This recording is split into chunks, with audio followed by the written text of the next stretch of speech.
Au livre de Lévitique, chapitre 7. Lévitique 7, loi des sacrifices de culpabilité et de paix. Loi des sacrifices de culpabilité et de paix. Lévitique 7, verset 1 à 10. L'alliance concernant le sacrifice par intrusion. Dans le sacrifice pour le péché et le sacrifice pour la culpabilité, le sacrifice était divisé entre l'autel et le prêtre. Le soumissionnaire, celui qui faisait le sacrifice, qui amenait le sacrifice, n'avait pas de part comme il l'avait dans les sacrifices de la paix. Le premier sacrifice exprimait la repentance et le chagrin pour le péché, dont il était plus approprié de jeûner que de fêter. Les sacrifices de paix dénotent la communion avec un Dieu réconcilié en Christ, la joie et la reconnaissance d'un pécheur pardonné et les privilèges d'un croyant. Lévitique 7, versets 11 à 27, concernant le sacrifice de la paix. En ce qui concerne les sacrifices de la paix, dans l'expression de leur sens de la miséricorde, Dieu les a laissés plus libres que dans l'expression de leur sens du péché, afin que leurs sacrifices, les offrandes de libération soient plus acceptables. Alors qu'en les obligeant à apporter les sacrifices d'expiation, Dieu montre la nécessité de la grande propitiation. La raison principale pour laquelle le sang avait été interdit, c'est parce que le Seigneur avait désigné le sang pour une expiation. Cette utilisation figurative avait eu sa fin en Christ qui, par sa mort et son effusion de sang, avait fait cesser les sacrifices naturels, les sacrifices du Pentateuque, prescrits au temps de Moïse, sont des sacrifices naturels, physiques, matériels.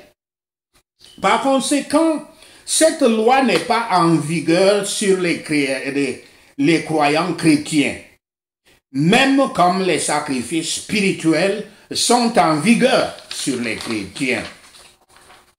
Qu'est-ce qu'un sacrifice de paix? Parlons-en. Qu'est-ce qu'un sacrifice de paix? L'idée moderne d'un sacrifice de paix est celle d'un cadeau propitiatoire ou conciliant. Un homme qui offense sa femme, par exemple, visitera souvent un fleuriste avec la pensée de ramener des fleurs à la maison, avec la pensée qu'en ramenant des fleurs à la maison, il pourrait assouplir les choses. Le bouquet de fleurs sera un genre de sacrifice de paix. La propitiation, définissons ce terme. La propitiation est l'acte de faire en sorte que quelqu'un soit content ou moins en colère, en donnant ou en disant quelque chose désiré. Et les moyens, ça signifie aussi les moyens conciliaires destinés à apaiser ou pacifier. Ces définitions sont intéressantes parce que la phrase offrande, sacrifice, l'expression sacrifice de paix est devenue quelque chose de complètement différent de nos jours. Presque exactement le contraire de ce que cela signifiait à l'origine dans les Écritures, dans la Bible. Le sacrifice de paix dans la loi de l'Ancien Testament est décrite dans ce chapitre-ci, Lévitique 7, versets 11 à 21. C'était un sacrifice volontaire donné à Dieu dans 3 cas spécifiques.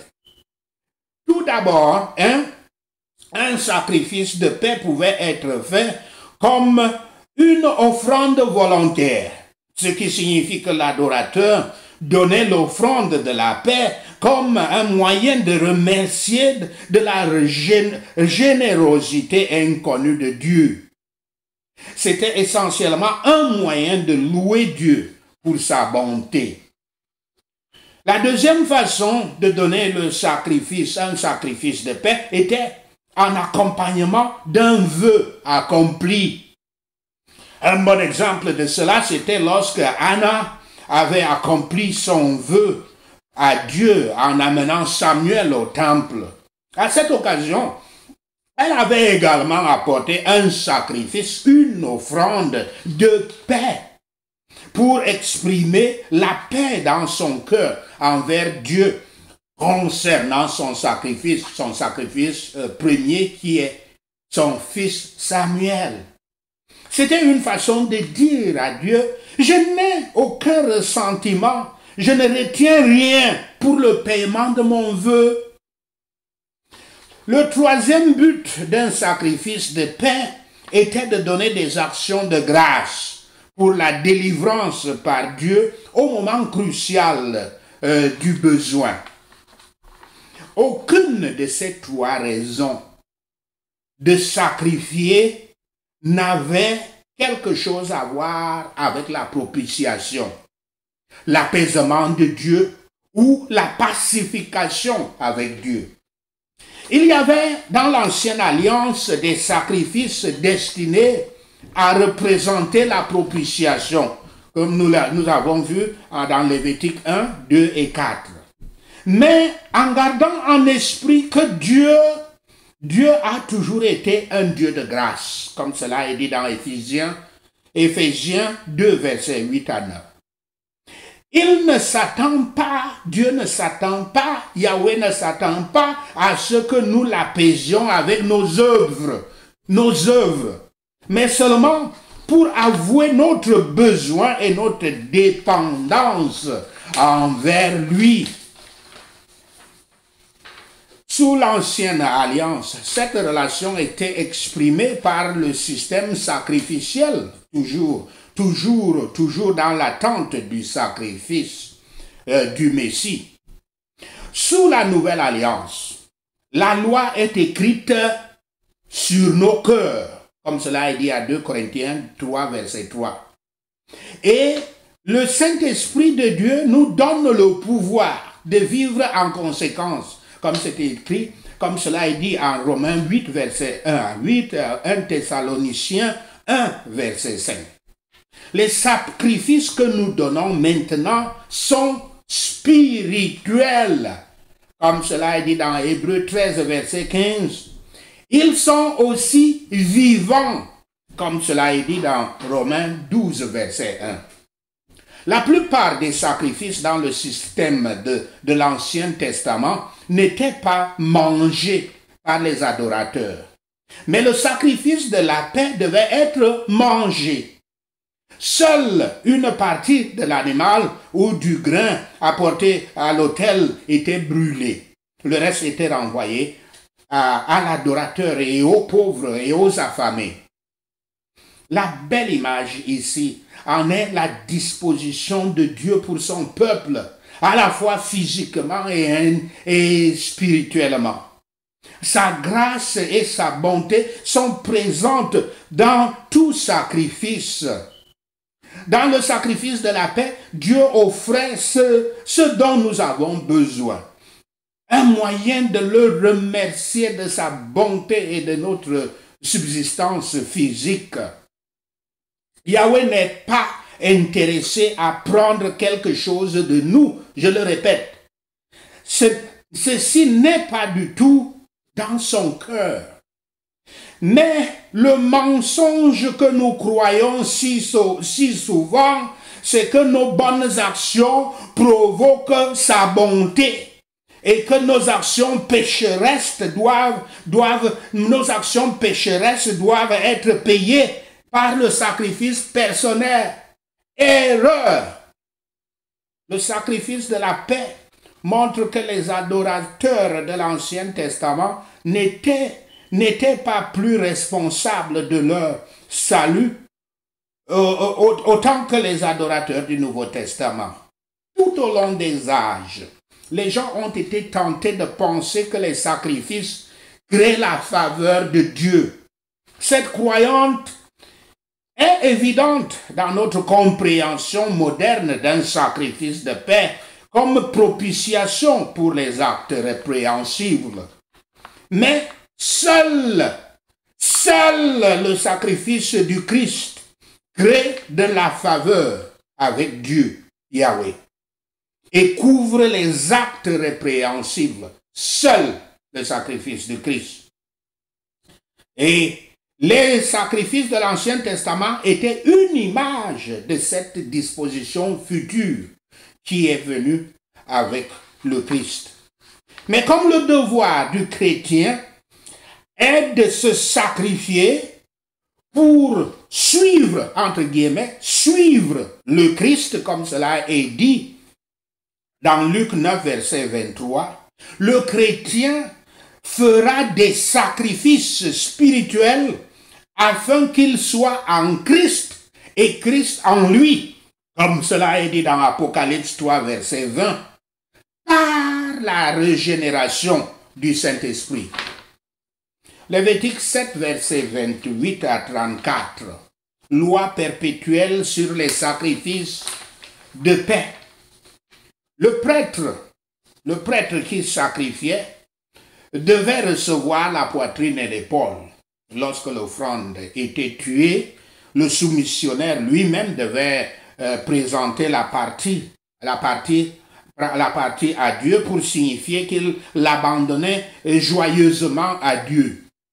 Il devait de ses propres mains l'élever en signe de sa considération pour Yahweh en tant que Dieu du ciel et ensuite l'agiter en va-et-vient en signe de considération pour Yahweh en tant que le Seigneur de la terre entière. Soyez persuadés et encouragés de vous nourrir et de vous régaler du Christ, notre sacrifice de paix.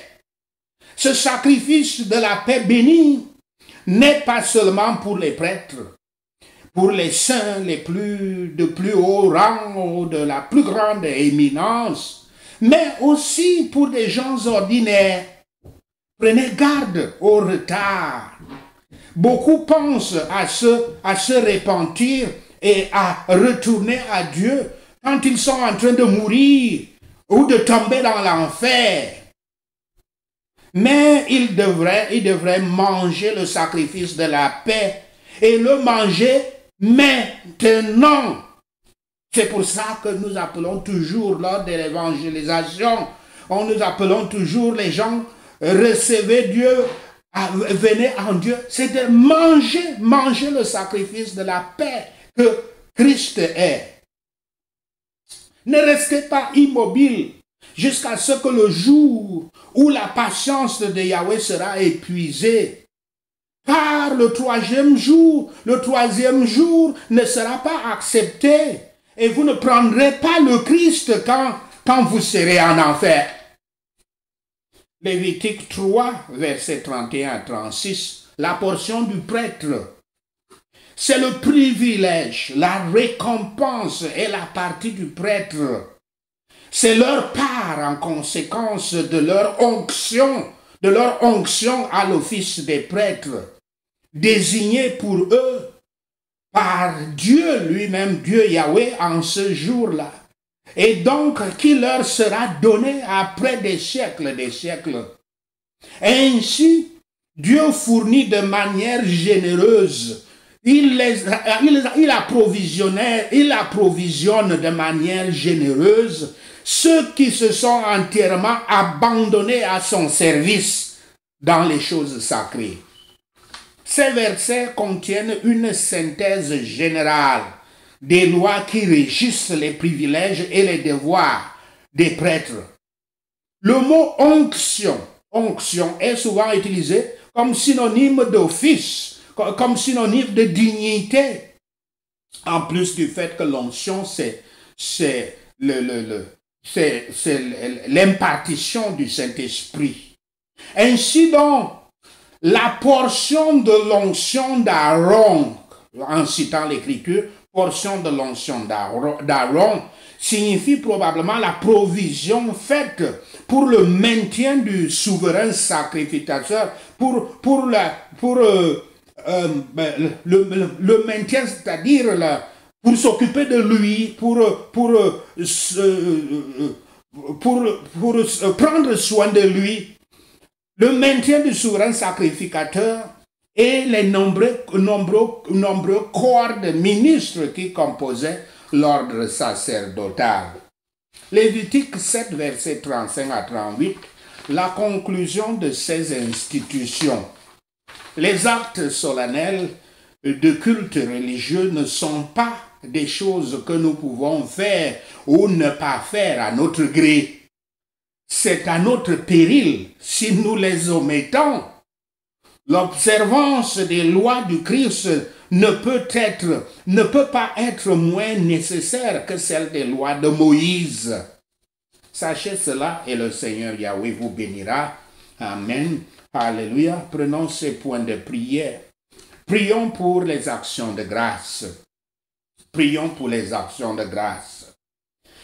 Louons Yahweh, car il est bon de psalmodier à notre Dieu, et c'est une chose agréable. Sa louange est bienséante. Merci Seigneur, au nom de Yahshua le Messie, nous prions. Yahweh est celui qui bâtit Jérusalem. Il rassemblera ceux d'Israël qui sont dispersés. Merci Seigneur, au nom de Yahshua le Messie, nous prions. Il guérit ceux qui ont le cœur brisé et il bande leurs plaies. Merci Seigneur, au nom de Yahshua le Messie, nous prions. Yahweh couvre de nuées les cieux.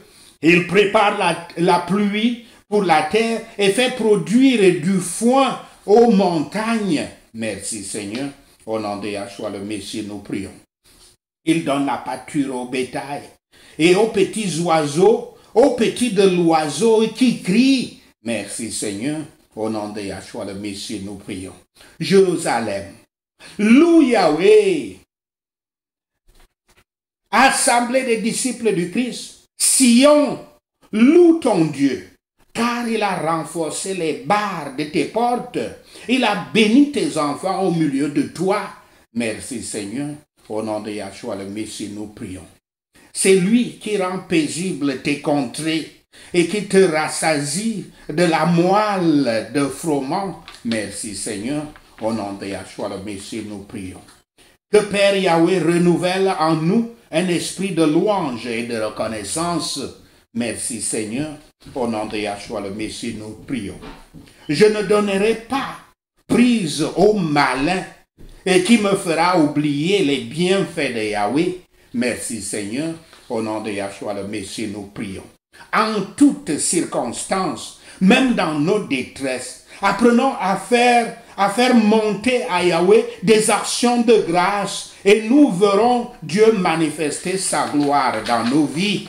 Merci Seigneur, au nom de Yahshua le Messie, nous prions. Amen. Alléluia. Merci Seigneur pour ce soir, pour ta parole de sagesse, ta parole de guide, ta parole d'enseignement, ta parole d'illumination, ta parole de renforcement spirituel, de croissance spirituelle, d'élévation spirituelle. Merci Seigneur que tu as entendu nos prières.